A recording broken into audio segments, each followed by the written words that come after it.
Why do we cling to certain truths as if they were carved into the very bones of creation? In this story, The Telephone Game of God, we explore how religions evolved through human interpretations and how God's teachings were shaped by human hands. By T. Santoro. Welcome to Awaken Light Energy.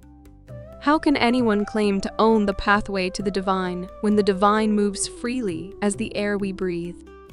Let us begin there. Did we change the message of God?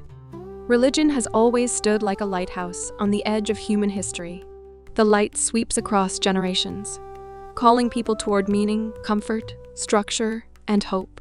Yet every lighthouse is built by hands, shaped by minds, and colored by the culture of its time. The light may be eternal, but the tower is human. That is where the mystery begins. Long before pages were bound into sacred books, human beings wondered about the same questions you wonder about today. Where did we come from? What guides us? What waits behind the curtain of this life? Every civilization crafted its own answer. Scriptures rose from deserts, mountains, and temples.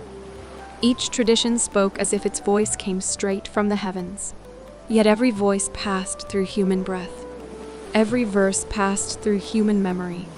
Every revelation grew inside the soil of a particular people. This is not a dismissal. It is an invitation to see clearly. Religion is a collection of mirrors. Some are polished, some are fogged by time, but all of them reflect a portion of something greater than words. You can stand before any mirror and see a fragment of your own soul awakening. The danger comes only when someone insists that a single mirror is the entire truth. Look at the scriptures of the world as a traveler walks through an ancient library. Shelves whisper with history, poetry, prophecy, and longing. The Bible speaks through bold stories and heartfelt struggles. The Quran moves with a rhythm shaped for recitation. The Vedas unfold like a river of wisdom, flowing from a distant age. None of them are identical.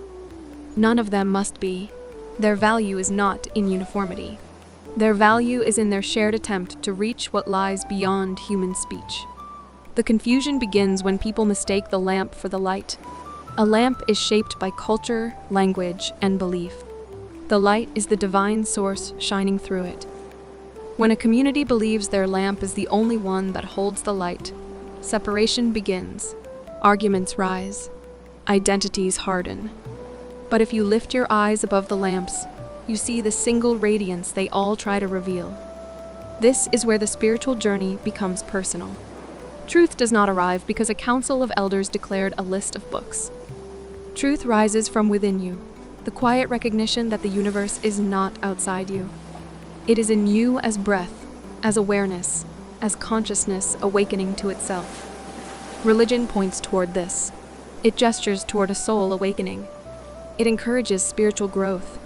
Yet the knowing itself is not borrowed from any book. Consider inspiration for a moment. Inspiration does not descend like a decree from the sky. It moves like a current beneath the surface of your awareness. It arrives while you walk through a quiet morning. It whispers through the colors of a sunset. It reveals itself in the embrace of someone you love. Inspiration is not owned by any religion. It is the language of the higher self speaking through experience. This is why scriptures can feel both powerful and limited at the same time. They point toward the divine, yet they must speak in words shaped by the minds that recorded them. Their truth is symbolic, poetic, and metaphoric. The light behind them is real. The language is human. When people read a sacred text with humility, the text becomes a doorway. When they read it with pride, it becomes a wall. You can see this clearly when you step back and watch how deeply people invest in their chosen teachings. Entire institutions rise upon belief. Authority is granted because people agree to grant it. A church, a temple, a mosque holds influence only because human beings choose to bow to it. The moment they withdraw their agreement, the authority fades. This shows that true power does not rest in institutions. It rests in consciousness itself. It rests in your ability to question, to discern, and to feel what aligns with your higher self. The mystics of many traditions understood this long before scholars debated doctrine. They spoke of unity rather than division. They whispered of a divine presence that lived within every heartbeat. They taught that awakening is not granted by an institution. It rises from the alignment between soul and source. They saw God not as a distant ruler, but as a living presence inside love, peace, joy, and harmony. Their teachings remind you that you do not need permission to see the truth. You do not need a mediator between you and the mystery. You need only the courage to look inward. When you do, you discover that infinite wisdom is not locked in ancient pages, religions, and their teachings. It is woven into your awareness. It is waiting in every moment of stillness. Imagine for a moment that all the religions of the world are instruments in a vast celestial orchestra.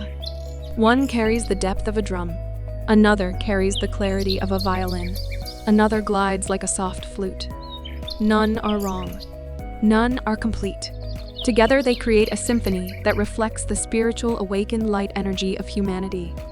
Your role is not to argue over which instrument is superior.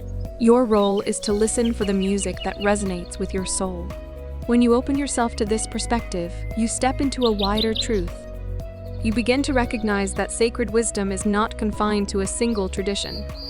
It appears in poetry, in silence, in nature, in the unspoken knowledge that you are part of the infinite. Religion becomes a guide rather than a master. It becomes a companion rather than a ruler. So take a breath and let this settle. The awakened light energy you are searching for is not trapped in any scripture. It is already glowing within you. Books can point to it. Teachers can describe it. But only you can feel it.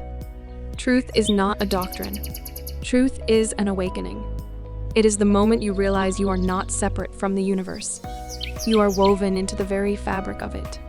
You are part of this great living consciousness. And when you recognize that, you see the divine shining through everything. You see it in your reflection. You see it in the world around you. You see it in every soul you meet.